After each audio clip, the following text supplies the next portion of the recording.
મિત્રો, આજે એક નવા ચેપ્ટરની આપણે શરૂઆત કરવાના છે. ચેપ્ટર 5 યુક્લિડની ભૂમિતિનો પરિચય. પ્રકરણનું નામ શું છે? યુક્લિડની ભૂમિતિનો પરિચય. તો આની અંદર માત્ર પરિચય મેળવવાનો છે. અને મિત્રો, આ ચેપ્ટર એટલું નાનું છે ને કે આજે અને કાલનો વિડીયો, બે વિડીયોની અંદર આ ચેપ્ટર આપણું કમ્પ્લીટ થઈ જશે, એટલે કે પૂરું થઈ જશે. તો આ જે ચેપ્ટર છે એની અંદરથી ઓવરઓલ મોટે ભાગે MCQ પૂછાય અને દાખલાઓ પૂછાય છે. દાખલા તો માત્ર 3 કે 4 જ છે, વધારેમાં વધારે 4 દાખલા છે આની અંદર, અને એ પણ ખૂબ સરળ છે. અને બાકીના જે પ્રશ્નો પૂછાય છે આ ચેપ્ટરમાંથી પરીક્ષાની અંદર, તો એ બધા MCQ છે. તો અહીં જે કંઈ પણ હું તમને ભણાવું છું આજે, તો એના ઉપર ખૂબ જ ધ્યાન આપજો, કારણ કે આની અંદરથી MCQ પણ પૂછાય ને દાખલા પણ પૂછાય છે. તો MCQ કયા કયા પૂછાઈ શકે, તો એ બધા મેં તમને અહીં આ વિડીયોની અંદર શીખવવાનો છું. ધ્યાનથી શીખજો અને યાદ રાખજો, જેથી કરીને પરીક્ષામાં કામ આવે. તો ચાલો આપણે શરૂઆત કરીએ આ ચેપ્ટરની. મિત્રો, ચેપ્ટરનું નામ છે યુક્લિડની ભૂમિતિનો પરિચય. તો સૌથી પહેલાં જુઓ કે ભૂમિતિને અંગ્રેજીમાં જીઓમેટ્રી કહે છે. ભૂમિતિને અંગ્રેજીમાં શું કહેવાય? જીઓમેટ્રી. GEOMETRY. GEOMETRY એટલે ભૂમિતિને અંગ્રેજીમાં શું કહેવાય? જીઓમેટ્રી. શું કહેવાય? જીઓમેટ્રી. અને મિત્રો, આ જે જીઓમેટ્રી શબ્દ છે એ 2 ગ્રીક શબ્દોનો બનેલો છે. 2 ગ્રીક શબ્દો જોડાઈ એકબીજાની સાથે સંયોજન થાય અને શું બનેલું છે? આ જીઓમેટ્રી. એટલે આ જીઓમેટ્રી શબ્દ 2 ગ્રીક શબ્દોનો બનેલો છે. તો કયા કયા ગ્રીક શબ્દો? તો એક જીઓ અને બીજો છે મેટ્રિન. જીઓમેટ્રી 2 ગ્રીક શબ્દોનો બનેલો છે. એક પહેલું છે જીઓ અને બીજું છે મેટ્રિન. જીઓ એટલે પૃથ્વી. અત્યારે આપણું રિલાયન્સ જીઓ વાળું નહીં, એ જીઓ આવું છે. હા, તમને જીઓ એમ કે એટલે આ જ જીઓ યાદ આવે, રોજ 1 GB ફ્રી. એ નથી, આ GEO. જીઓ એટલે પૃથ્વી અને મેટ્રિન એટલે માપ. એટલે જીઓમેટ્રી એટલે પૃથ્વીનું માપ. આ રીતનો એનો મિનિંગ થાય. તો એક વખત ફરી પાછા જોઈ લે કે ભૂમિતિને અંગ્રેજીમાં જીઓમેટ્રી કહે છે. જીઓમેટ્રી શબ્દ 2 ગ્રીક શબ્દોના સંયોજનથી બનેલો છે, જીઓ અને મેટ્રિન. જીઓ એટલે પૃથ્વી અને મેટ્રિન એટલે માપ. સિમ્પલ. ચાલો હવે આગળ વધીએ. મોસ્ટ IMP પ્રશ્નો કે ગ્રીક ગણિતશાસ્ત્રી થેલ્સને ભૂમિતિના પ્રણેતા કહેવામાં આવે છે. કોને? થેલ્સને. થેલ્સ ક્યાંનો હતો? ગ્રીકનો. ગ્રીક એટલે ગ્રીસ દેશનો વતની હતો. કોણ? તો થેલ્સ. એટલે પરીક્ષામાં આ પણ પૂછાય કે ભાઈ થેલ્સ કયા દેશનો વતની હતો? ગ્રીસ. અહીં ગ્રીક. ગ્રીક એટલે ભાષા છે અને એ દેશ છે તે કયો? ગ્રીસ. તો થેલ્સ કયા દેશનો વતની હતો? ગ્રીસ દેશનો. ગ્રીસ, સસલાનો સ. બરાબર. એટલે તમે કે ભાઈ ભૂમિતિના પ્રણેતા કોણ? તો લખી દેવાનો જવાબ થેલ્સ. થેલ્સ ક્યાંનો વતની હતો? તો ગ્રીસ. અહીં ગ્રીક ભાષા છે. બરાબર. ગ્રીસ દેશનો વતની હતો. પછી બીજો એક પ્રશ્ન પૂછાય, તો થેલ્સનો શિષ્ય કોણ? તો થેલ્સનો શિષ્ય હતો પાયથાગોરસ. થેલ્સનો શિષ્ય કોણ હતો? પાયથાગોરસ. પરીક્ષામાં ઉલટું પૂછાય, પાયથાગોરસ કોનો શિષ્ય હતો? થેલ્સનો. પાયથાગોરસ કોનો શિષ્ય? થેલ્સનો. અને થેલ્સનો શિષ્ય કોણ? પાયથાગોરસ. કોઈ પણ રીતે પૂછે, આપને આવડવું જોઈએ. એમ પણ પૂછે પાયથાગોરસનો ગુરુ કોણ? તો થેલ્સ. થેલ્સનો શિષ્ય કોણ? તો પાયથાગોરસ. એટલે આ બંને વસ્તુ તમારે યાદ રાખવાનું છે કે કોણ કોનો શિષ્ય અને કોણ કોનો ગુરુ. તો એક વખત ફરી પાછા નજર મારી લઈએ. તો ભૂમિતિને અંગ્રેજીમાં જીઓમેટ્રી કહેવાય. જીઓમેટ્રી 2 ગ્રીક શબ્દોના સંયોજનથી બનેલો છે, જીઓ અને મેટ્રિન. જીઓ એટલે પૃથ્વી અને મેટ્રિન એટલે માપ. એટલે જીઓમેટ્રી એટલે પૃથ્વીનું માપ. ગ્રીક ગણિતશાસ્ત્રી થેલ્સને ભૂમિતિના પ્રણેતા કહેવામાં આવે. અને પાયથાગોરસ કોનો વિદ્યાર્થી હતો? તો પાયથાગોરસ થેલ્સનો વિદ્યાર્થી હતો. એટલે થેલ્સનો વિદ્યાર્થી કોણ? તો પાયથાગોરસ. અને પાયથાગોરસનો ગુરુ કોણ? તો થેલ્સ. એટલે અહીં વિદ્યાર્થીની જગ્યાએ શિષ્ય પણ પૂછે તો આવડવું જોઈએ. થેલ્સનો શિષ્ય કોણ? પાયથાગોરસ. પાયથાગોરસ કોનો શિષ્ય? થેલ્સનો. એટલે વાઇસે વર્સા તમને સીધું પૂછે અથવા ઉલટું પૂછે, બંને વસ્તુ તમને આવડવું જોઈએ. તો હવે આગળ વધીએ. તો જુઓ, આટલું વસ્તુ ક્લિયર થઈ જાય છે તમને. આ પોર્શન એકદમ ઇઝીલી ક્લિયર, અને તમે આ નોટની અંદર ઉતારવાના પણ છો અને વાંચવાના પણ છો, એટલે આવડી જ જશે. છતાં એક વખત ફરી નજર મારી લઈએ. ભૂમિતિને અંગ્રેજીમાં જીઓમેટ્રી કહે છે. જીઓમેટ્રી તો 2 ગ્રીક શબ્દો એના સંયોજનથી બનેલો છે, જીઓ અને મેટ્રિન. જીઓ એટલે પૃથ્વી અને મેટ્રિન એટલે માપ. એટલે જીઓમેટ્રી એટલે પૃથ્વીનું માપ. ગ્રીક ગણિતશાસ્ત્રી થેલ્સને ભૂમિતિના પ્રણેતા કહેવામાં આવે અને પાયથાગોરસ એ થેલ્સનો વિદ્યાર્થી હતો. વિદ્યાર્થીની જગ્યાએ શિષ્ય પૂછે તે પણ આવડવું જોઈએ. પછી મિત્રો ભૌમિતિક પદાર્થો છે. ભૌમિતિક પદાર્થો છે જેવા કે ઘન, સપાટી, સપાટીને બીજું શું કહેવાય? પૃષ્ઠ. સપાટીને બીજું શું કહેવાય? પૃષ્ઠ. રેખા અને બિંદુ. તો આ જે કોષ્ટક છે ને એના પરથી પણ વિકલ્પો MCQ પૂછાય છે તમને. શું પૂછાય? તો એના પરિમાણ પૂછાય કે ઘનને કેટલા પરિમાણ? તો 3. સપાટી એટલે કે પૃષ્ઠને કેટલા? 2. રેખાને કેટલા પરિમાણ? 1. અને બિંદુને કેટલા? તો 0. ઘનને કેટલા? 3. સપાટીને 2. સપાટી એટલે પૃષ્ઠ. એને તમે સમતલ પણ કહી શકો. એટલે સપાટી, પૃષ્ઠ, સમતલ બધું સરખું જ છે. એટલે સપાટીને 2. રેખાના કેટલા પરિમાણ? પરિમાણ, પરિણામ નથી, પરિમાણ. અહીં પરિણામ લખેલું છે, આ ખોટું છે. અહીંયા આવશે પરિમાણ. પરિમાણ શું આવશે? પરિમાણ. એટલે અહીંયા ભૂલ છે. આ પરિણામની જગ્યાએ શું લખવાનું છે? પરિમાણ. પરિમાણ એટલે એનું માપ. તો ઘનને કેટલા પરિમાણ? 3. સપાટીને કેટલા? 2. રેખાને કેટલું? 1. અને બિંદુને કેટલું? 0. હવે કઈ રીતના તે સમજાવ. આ ઘનને કેટલા પરિમાણ છે? 3. તો કયા કયા? તો જો અહીં એક સમઘન બનાવેલો છે. તો સમઘનમાં શું આવે? લંબાઈ આવે, પહોળાઈ આવે અને ઊંચાઈ. ટોટલ કેટલી વસ્તુ આપેલી હોય ઘન માટે? 3 વસ્તુ. લંબાઈ, પહોળાઈ અને ઊંચાઈ. એટલે ટોટલ કેટલું થયું? પરિમાણ 1, 2 અને 3. 3 વસ્તુના માપ આપેલા ને. એટલે ઘનના પરિમાણ કેટલા થાય? 3 થાય. રેડી મિત્રો? आगे बढ़ते हम लोग. सपाटी એટલે પૃષ્ઠ. તો આ જુઓ અહીં લંબચોરસ. તો લંબચોરસમાં શું આવે? લંબાઈ આવે અને બીજું બી એટલે પહોળાઈ. તો કેટલા પરિમાણ થયા? આ લંબાઈ એટલે 1 અને પહોળાઈ એટલે 2. એટલે સપાટી, પૃષ્ઠ, સમતલ આ બધા એક જ વસ્તુના નામ છે. એટલે સપાટી, પૃષ્ઠ, સમતલનું પરિમાણ કેટલું? 2. ઘનનું કેટલું? 3. સપાટીનું કેટલું? 2. હવે રેખા. તો રેખા એટલે તમને ખબર જ છે આ રીતની. તો રેખાને માત્ર શું આવે છે? લંબાઈ આવે છે. રેખાની પહોળાઈ હોતી નથી. કારણ કે રેખા છે ને એ પહોળાઈ વગરની લંબાઈ છે.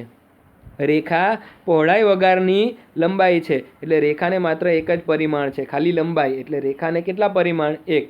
અને બિંદુ, બિંદુ એટલે આ પોઈન્ટ, હે ને? તો એને કોઈ પરિમાણ નથી. એટલે એ શું આવશે? 0. બિંદુનું પરિમાણ કેટલું? 0. તો આઈ હોપ કે તમને આ પણ ક્લિયર થઈ ગયું. ઘનને 3 પરિમાણ, સપાટી, પૃષ્ઠ, સમતલ 2, રેખાને 1 અને બિંદુને કેટલા? 0.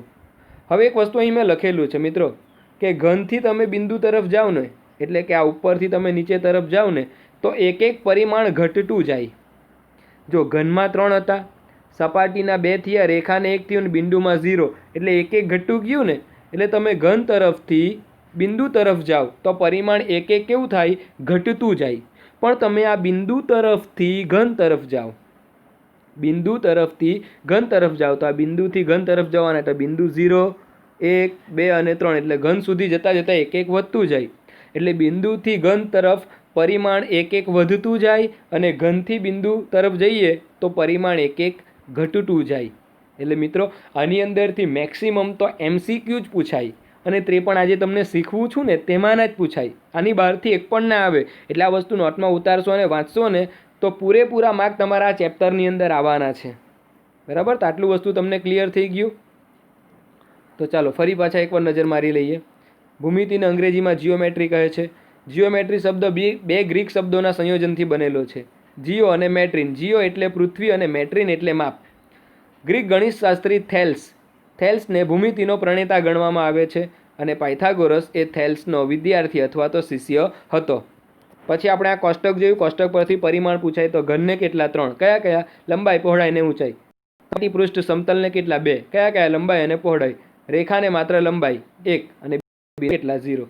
ઘનથી બિંદુ તરફ જાઓ તો એક એક વધે, ઘટે, અને બિંદુથી ઘન તરફ જાઓ તો એક એક વધે. એકદમ સિમ્પલ છે.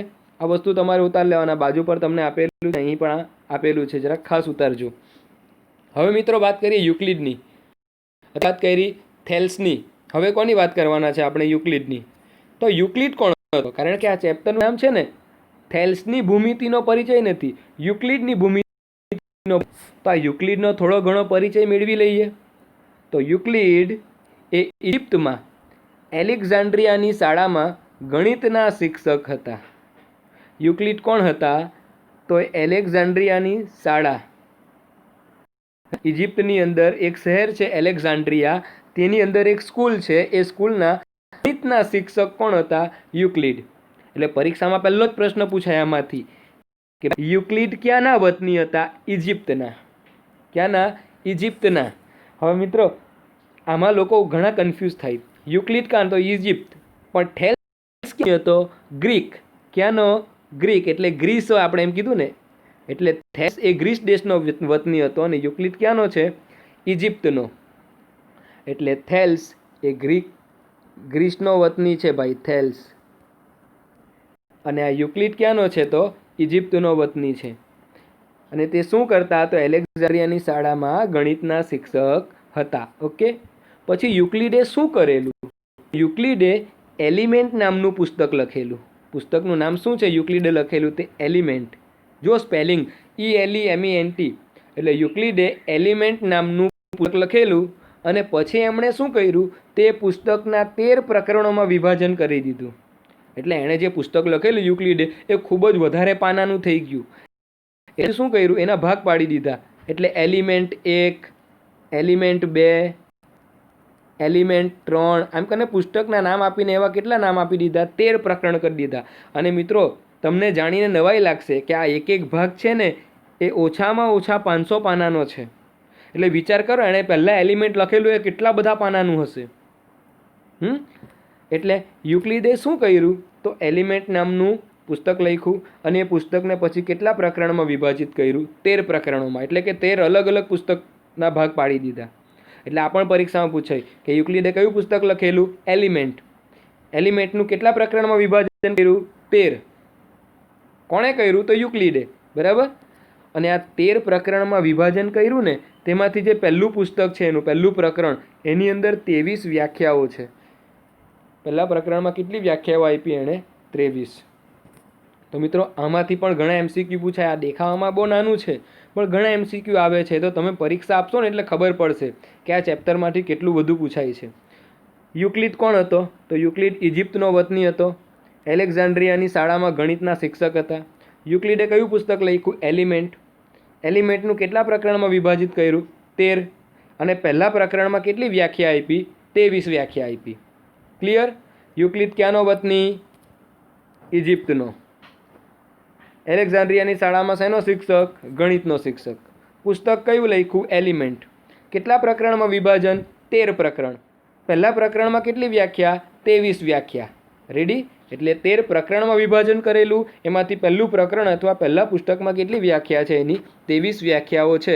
જેમાંની થોડી ઘણી વ્યાખ્યાઓ અહીં તમને આપેલી છે, એ ખાલી વાંચી જાય, આપણે સમજવાની અત્યારે એટલી જરૂર નથી. આની બિંદુને કોઈ ભાગ નથી. એટલે આપણે કીધું ને બિંદુને 0 પરિમાણ છે, કોઈ ભાગ નથી. લંબાઈ, પહોળાઈ, ઊંચાઈ કંઈ નથી બિંદુને, એટલે કોઈ ભાગ નથી. એટલે એનું પરિમાણ કેટલું? 0. પછી રેખા એ પહોળાઈ વગરની લંબાઈ છે. જો આ પણ કોણે કીધું? યુક્લિડે કીધું. યુક્લિડે શું કીધું? કે રેખા એ પહોળાઈ વગરની લંબાઈ. એટલે આપણે રેખાનું પરિમાણ કેટલું હતું? 1. એ પહોળાઈ વગરની એટલે પહોળાઈ છે જ નહીં, ખાલી શું છે? લંબાઈ છે, એટલે એક જ પરિમાણ. રેખાને અંત્ય બિંદુઓ હોય છે, એટલે 2 અંત્ય બિંદુઓ હોય છે રેખાને. જે પોતાના પરના બિંદુઓની સાથે સમાન રીતે રહેલી હોય તે એક સીધી રેખા છે. જે પોતાના પરના બિંદુઓની સાથે સમાન રીતે રહેલી હોય, બરાબર, એવી રેખા એક સીધી રેખા છે. એટલે આ 2 બિંદુમાંથી પસાર થતી આ જે રેખા છે એ કેવી છે? સીધી રેખા છે. આ પોતાના પરના બિંદુ છે, દેખાય તમને? આ બિંદુ છે, આ A અને આ B. હવે વ્યાખ્યા સમજો કે જે પોતાના પરના બિંદુઓની સાથે, આ એના પરના જે બિંદુ છે A અને B ની સાથે સમાન રીતે રહેલી હોય એવી રેખા એક સીધી રેખા છે. સમાન રીતે નીકળે છે. એવું નથી થતું કે A માંથી એમ જાય છે અને B માંથી એમ જાય છે. સમાન રીતે રહેલી છે તેવી કેટલી રેખા છે? એક સીધી રેખા છે. ત્યાર પછી પૃષ્ઠને માત્ર લંબાઈ અને પહોળાઈ હોય છે. પૃષ્ઠ એટલે આપણે કીધું સમતલ ને બધું કીધું ને, આ લંબાઈ અને પહોળાઈ. એટલે પૃષ્ઠને માત્ર લંબાઈ અને પહોળાઈ હોય છે. જો પૃષ્ઠનું બીજો શબ્દ છે સપાટી અને ત્રીજો શબ્દ છે સમતલ, એટલે ભૂલ ના કરતા. પછી પૃષ્ઠની ધાર કેવી છે? રેખાઓ છે. કઈ રીતના? તો જો સમજાવું તમને. અહીં આ એમ કરીએ તો આ જો આ રેખા થાય, આની ધાર. આને પણ થોડીક એમ લંબાવીએ તો આ શું થઈ ગઈ? રેખાઓ થાય ને. એટલે આ જે પૃષ્ઠની ધાર છે, ધાર એટલે એની લંબાઈ અને પહોળાઈ, એ બધી શું છે? રેખાઓ છે. જો ની, આ રેખા, આ પણ રેખા, આ પણ રેખા. છે, એટલે પૃષ્ઠની ધાર કેવી છે? રેખાઓ છે. આ પણ MCQમાં આવે, આ વ્યાખ્યામાંથી પણ ઘણું બધું. પછી જે સપાટી પોતાના પરની સીધી રેખાઓની સાથે એક સમાન રીતે રહેલ હોય તેવી સપાટી એ સમતલ છે. જે સપાટી પોતાની પરની સીધી રેખાઓની સાથે એક સમાન રીતે રહેલી હોય તે સપાટીને સમતલ કહે. તો ઉપર સમજાયું તે રીતનું જ છે. તો એકવાર વ્યાખ્યાને પાછું જોઈ લે. બિંદુને કોઈ ભાગ નથી, રેખા એ પહોળાઈ વગરની લંબાઈ છે, રેખાને અંત્યબિંદુઓ હોય છે, જે પોતાના પરના બિંદુઓની સાથે સમાન રીતે રહેલી હોય એવી રેખા એક સીધી રેખા છે. પૃષ્ઠને માત્ર લંબાઈ અને પહોળાઈ હોય છે. પૃષ્ઠની ધાર રેખાઓ છે, અને એ ધાર રેખાઓ છે એટલે જે સપાટી પોતાના પરની સીધી રેખાઓની સાથે એક સમાન રીતે રહેલી હોય તેવી સપાટી એ શું છે? સમતલ છે. આ એની વ્યાખ્યાઓ છે. એમાંથી કયું કયું ઇમ્પોર્ટન્ટ છે? તો આ એક ઇમ્પોર્ટન્ટ છે, બીજું આ છે, અને આ ત્રણ ખાસ યાદ રાખવાની વ્યાખ્યાઓ. પરીક્ષામાં પૂછે તો આ 3 તો લખવાની, બાકીની તમે યાદ રાખો ના રાખો કંઈ વાંધો નહીં. પછી મિત્રો યુક્લિડે શું કરેલું? તો યુક્લિડે છે એ સ્વયંસિદ્ધ સત્યો નોંધેલા છે. યુક્લિડે શું નોંધેલા? સ્વયંસિદ્ધ સત્યો. તો એ દાખલામાં તમને કામ આવશે. જે તમે એક્ઝામ્પલ કરશો ને, તો એક્ઝામ્પલની અંદર આ તમને સ્વયંસિદ્ધ સત્યો ખૂબ જ કામ આવશે. એ તો જ્યારે આપણે દાખલા ગણશું ને ત્યારે મેં તમને કહીશ, પણ અહીં આપણે ખાલી એને સમજી લઈએ. બરાબર? તો જુઓ, એક વસ્તુને સમાન હોય તેવી વસ્તુઓ એકબીજાને સમાન થાય. એક વસ્તુને સમાન હોય તેવી વસ્તુઓ એકબીજાને સમાન થાય. પાછો રિપીટ કરું છું, કારણ કે આ વસ્તુ સમજવી ખૂબ જ જરૂરી છે. એક વસ્તુને સમાન હોય તેવી વસ્તુઓ એકબીજાને સમાન થાય. તો જુઓ, આ 1 રૂપિયાનો સિક્કો છે, અને બાજુમાં એવો જ એક બીજો 1 રૂપિયાનો સિક્કો છે. દેખાય? તો આ જે વસ્તુ છે તેને સમાન હોય તેવી વસ્તુ આ બીજી છે. દેખાય? આ 1 રૂપિયાનો પહેલો સિક્કો છે, એને સમાન થાય તેવી આ બીજી વસ્તુ છે. તો આ બંને વસ્તુ એકબીજાને કેવી થવાની? સમાન જ થાય ને. આ પણ રૂપિયાનો સિક્કો છે અને આ પણ 1 રૂપિયાનો સિક્કો છે. તો આ વસ્તુ છે તેને સમાન આ બીજો 1 રૂપિયાનો સિક્કો છે. તો બંને કેવા થવાના? એકબીજાને સમાન જ થવાના, કારણ કે બંને 1 રૂપિયાના સિક્કા છે, એક જ સરખા છે. એટલે એક વસ્તુને સમાન હોય તેવી વસ્તુઓ એકબીજાને સમાન થાય. એટલે આ 1 રૂપિયાનો સિક્કો આને સમાન છે, એટલે આ બંને એકબીજાને કેવા થવાના? સમાન થવાના. એકદમ સિમ્પલ. સરખામાં સરખું ઉમેરીએ તો સરવાળો સરખો રહે. તો જુઓ, સરખામાં સરખું ઉમેરીએ તો સરવાળો કેવો રહે? સરખો. કઈ રીતે? તો જુઓ, આ 2 બરાબર 2, એનો મતલબ તો 2 બરાબર 2, એટલે આ બંને એકબીજાને સરખા છે. 2 બરાબર 2. હવે એમાં સરખું ઉમેરીએ તો અહીં +2 ઉમેરું, અહીંયા પણ +2 ઉમેરું, તો 2 ને 2 કેટલા થયા? 4 બરાબર. અહીંયા પણ 2 ને 2 કેટલા થાય? 4. તો મિત્રો સરખામાં સરખું ઉમેરીએ તો સરવાળો પણ કેવો થાય? સરખો જ થાય. તો જો પહેલાં 2 ઉતા, અહીંયા 2 ઉતા, એટલે 2 બરાબર 2. આ બંને સરખા છે. એમાં જો +2 એટલે સરખું જ ઉમેર્યું બંને તરફ. તો સરખામાં સરખું ઉમેરીએ તો એનો સરવાળો પણ કેવો રહે છે? સરખો રહે છે. આ ઉદાહરણ તરીકે તમને સમજાવ્યું છે, તમને સમજ પડી ગઈ છે. તે જ રીતના સરખામાંથી સરખું બાદ કરીએ તો બાદબાકી પણ કેવી રહેવાની? સરખી. જુઓ, આ 5 બરાબર 5, આ સરખા છે. એમાંથી સરખું બાદ કરીએ તો આમાંથી -1 બાદ કરું તો અહીંયાથી પણ -1 જ સરખું જ બાદ કરવાનું.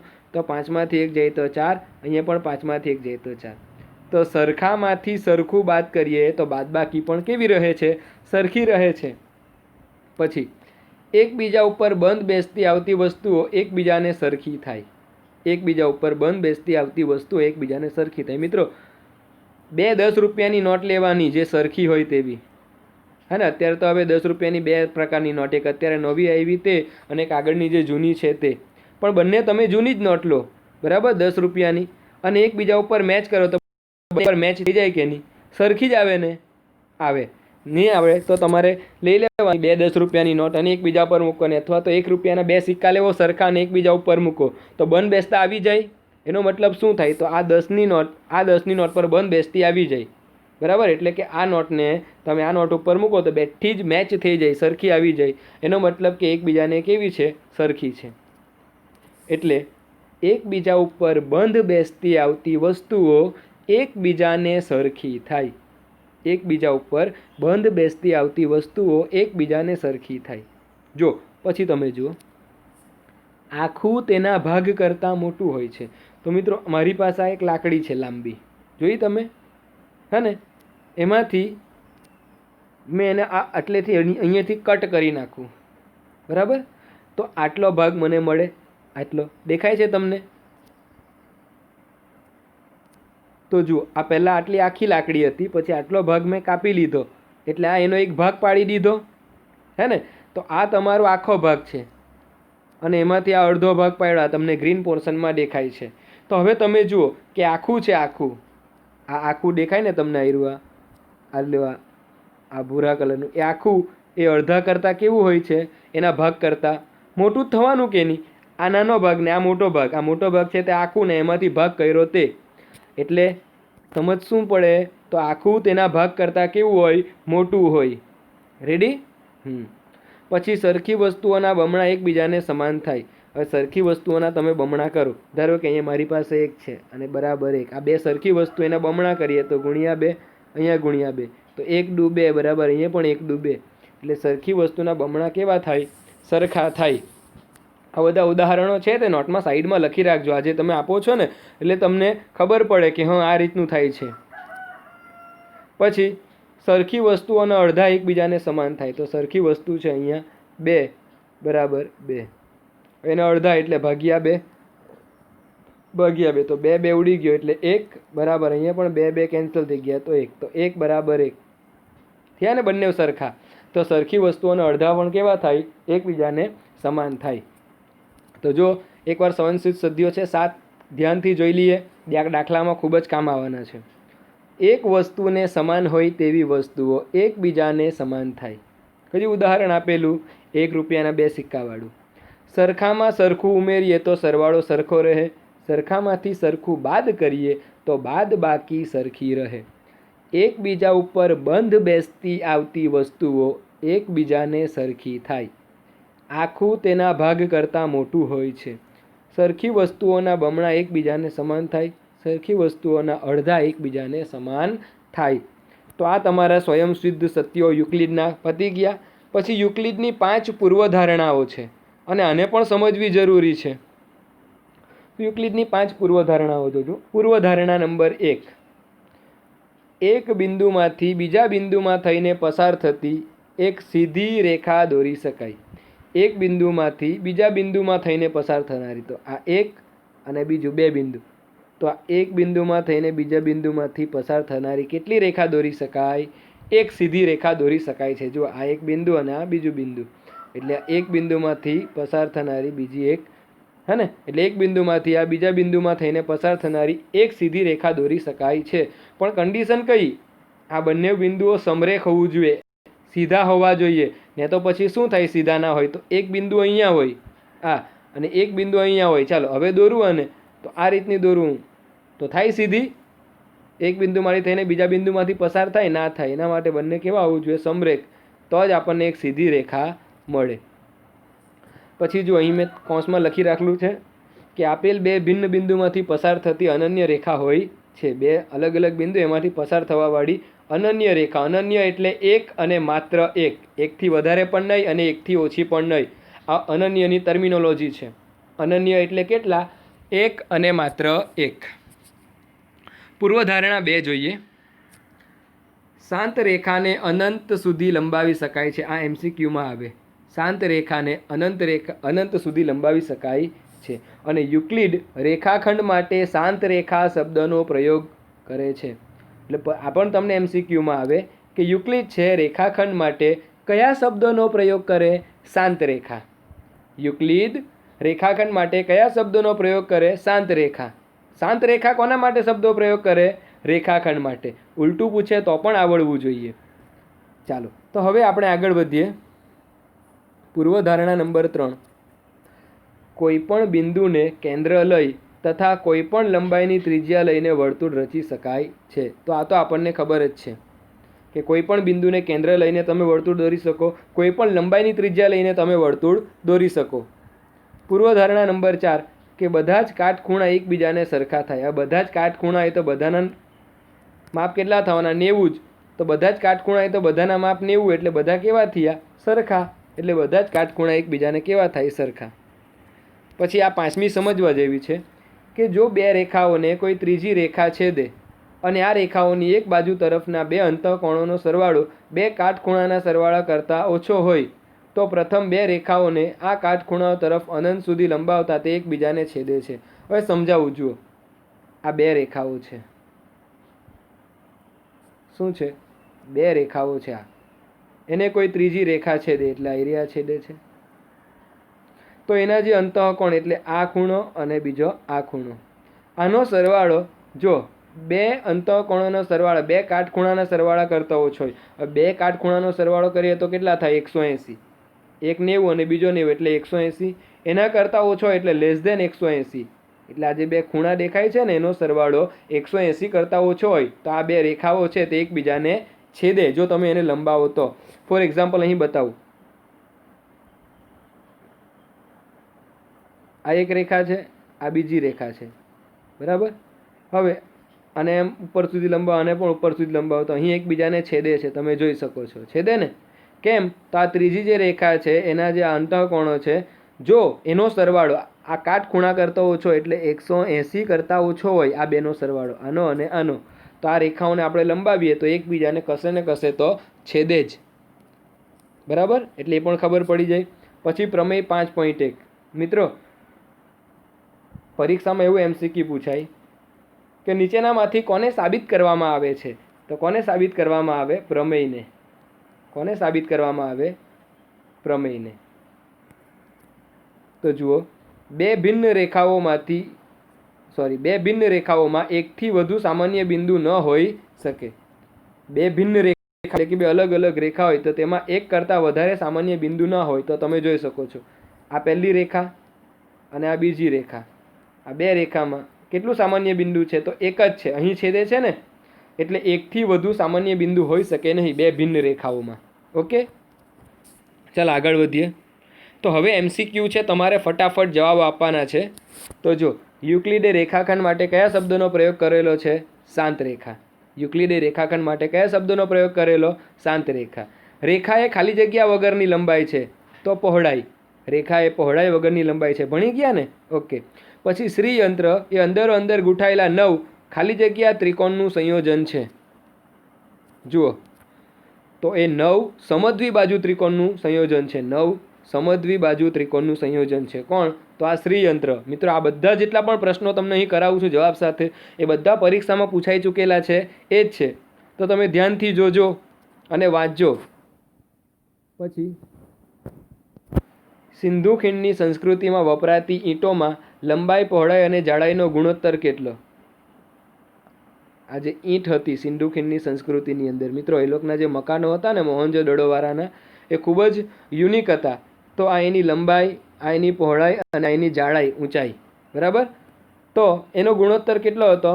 લંબાઈ, પહોળાઈ અને જાડાઈનો 4:2:1. એટલે લંબાઈ 4, પહોળાઈ 2 અને જાડાઈ કેટલી હતી એની 1. તો આ પણ આવડી જાય. પછી જે વિધાન સાબિત કરવામાં આવે તેને શું કહેવાય? પ્રમેય. જે વિધાન સાબિત કરવામાં આવે તેને ખાલી જગ્યા કહે છે તો પ્રમેય. પછી પ્રાચીન ભારતમાં ભૌમિતિક રચનાઓ માટે મહત્વપૂર્ણ ગ્રંથ, મોસ્ટ IMP, કયો ગ્રંથ? શુલ્બાસૂત્ર. કયો ગ્રંથ છે? શુલ્બાસૂત્ર. પછી 7મો પ્રશ્ન છે, ઘનની સીમાઓને ખાલી જગ્યા કહે છે. શું કહેવાય? પૃષ્ઠ. શું કહેવાય? પૃષ્ઠ. જો આ એક ઘન છે, લંબઘન દોરી આપું છું.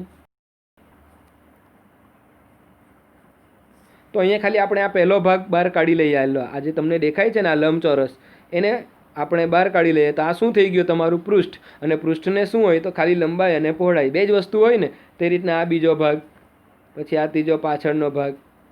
એટલે આ પૃષ્ઠને માત્ર શું હોય છે? તો પૃષ્ઠને ઘનની સીમાઓને ખાલી જગ્યા કહે છે તો પૃષ્ઠ. અને પૃષ્ઠને માત્ર શું હોય છે? તો લંબાઈ અને પહોળાઈ. તો ક્લિયર થઈ ગયા આ પણ કોન્સેપ્ટ? ઓકે. જો આવ્યું, થેલ્સ ખાલી જગ્યા દેશનો વતની હતો. ગ્રીસ. કયા દેશનો હતો? ગ્રીસ. સમતલને, સપાટીને કેટલા પરિમાણ હોય? 2. રેખાને કેટલા હોય? 1. ઘનને કેટલા હોય? 3. ના આવડે તો આગળ વાંચી લેવાનું. બિંદુને કેટલા હોય? તો 0. શ્રીયંત્રમાં કેટલા ઉપત્રિકોણ બને છે? 43. આ મોસ્ટ IMP પ્રશ્ન છે મિત્રો, કે શ્રીયંત્રમાં ખાલી જગ્યા ઉપત્રિકોણ બને છે તો 43, 43. શ્રીયંત્રમાં કેટલા ત્રિકોણ આવેલા હોય? તો 9. તે બી કયા હોય? સમદ્વિબાજુ, કે જેની બે બાજુ સરખી હોય તેવા 9 સમદ્વિબાજુ ત્રિકોણ ગોઠવાયેલા હોય. અને એમાં કેટલા ઉપત્રિકોણ હોય? તો 43. એટલે ત્રિકોણ પૂછે તો 9 સમદ્વી બાજુ અને ઉપત્રિકોણ પૂછે તો 43. તે રીતના 15મો પ્રશ્ન કે યુક્લિડે તેના પ્રસિદ્ધ ગ્રંથ એલિમેન્ટનું ખાલી જગ્યા પ્રકરણોમાં વિભાજન કર્યું હતું. 13 પ્રકરણોમાં. કેટલા? 13. યુક્લિડ ખાલી જગ્યા દેશનો વતની હતો ઇજિપ્ત. ભૂલ ના કરતા. થેલ્સ પૂછે તો ગ્રીસ અને યુક્લિડ પૂછે તો ઇજિપ્ત.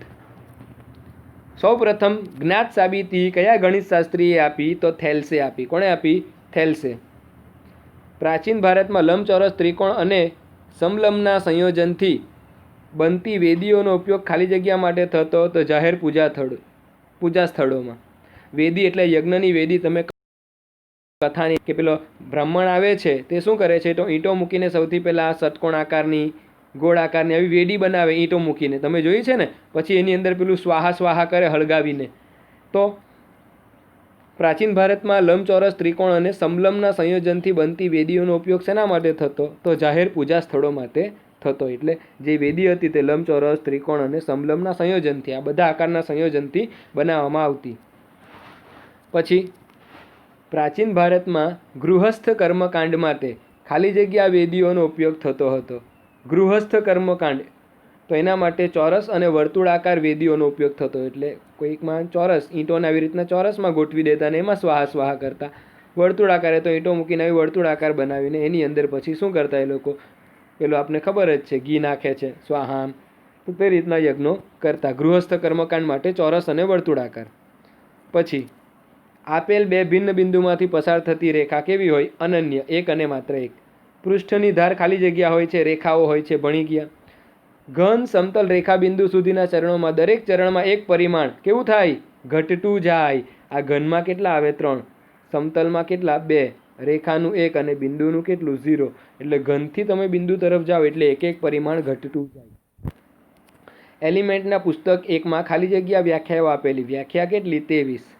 ઘન પદાર્થને ખાલી જગ્યા હોય છે તો આપણે લખીએ લંબાઈ, પહોળાઈ ને ઊંચાઈ, પણ એ નથી. ઓપ્શનમાં તમને આપેલું જ નહીં હશે. ઓપ્શનમાં શું હશે? આકાર, માપ અને સ્થાન. એટલે ઘન પદાર્થને ખાલી જગ્યા હોય છે તો શું લખવાનું? આકાર, માપ અને સ્થાન. તો મિત્રો આજે જે કંઈ પણ ભણ્યા છે માત્ર MCQ લક્ષી જ છે, બરાબર? તો આમાંથી MCQ પૂછાય છે. સાથે સાથે જે સ્વયંસિદ્ધ સત્યો છે, યુક્લિડે જે વ્યાખ્યાઓ આપેલી છે તે, એની પૂર્વધારણા છે તે, એ બધું ધ્યાનથી સમજજો. તમને બધું સમજાવ્યું છે. હવે જાતે ઉતારીને એકવાર ફરી પાછા વાંચજો એટલે ચોક્કસથી તમને આવડી જશે. તો આ જ રીતે વિડીયો જોતા રહો, તમારા મિત્રોને પણ મોકલતા રહો અને કમેન્ટ બોક્સની અંદર કંઈ સજેશન હોય મારા માટે તો ચોક્કસ લખજો, બરાબર? તો હવે આપણે નેક્સ્ટ વિડીયોની અંદર ફરી પાછા મળીશું અને આ ચેપ્ટર છે તેને પૂર્ણ કરીશું. કારણ કે હવે આપણે દાખલા જોવાના છે તો દાખલા ગણીશું અને આ ચેપ્ટરને પૂર્ણ કરીશું. તો નવા વિડીયોની અંદર મળીએ.